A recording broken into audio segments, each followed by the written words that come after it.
had?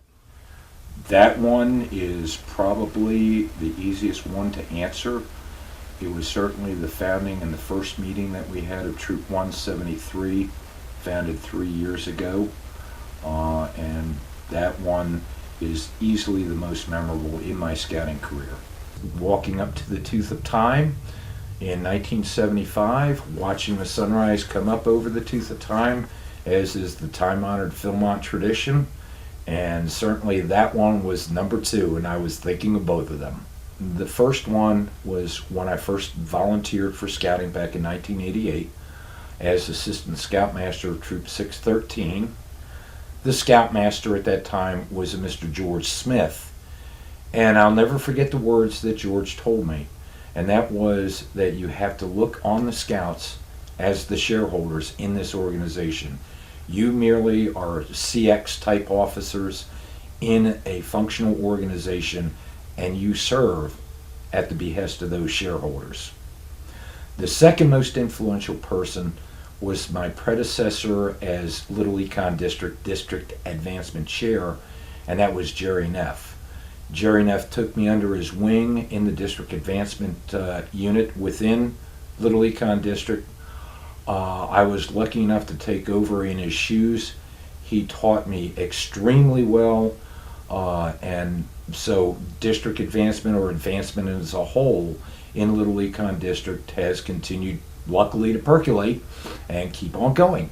I sincerely think that even with the advances in high tech that we see and the inattention that we often look at youth with distractions such as email, texting, games, etc., I think scouting will continue to stick to its roots and probably even drive further back to it. Camping may be on the moon at that time, we have no idea. But whatever it is, the time-tested traditions and values of this organization, I guarantee you, are going to survive and be even more important in those days ahead.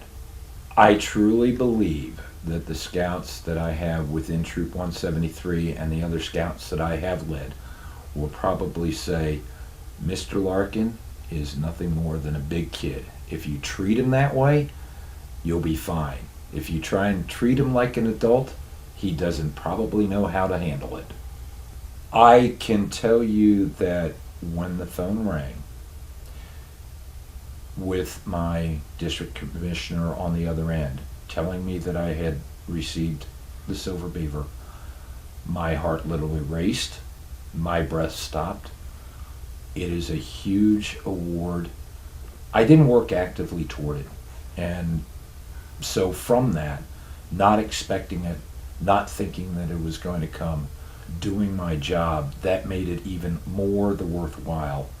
And again, a truly just breathtaking phone call that I had, and just absolutely thrilled to be honored by the award.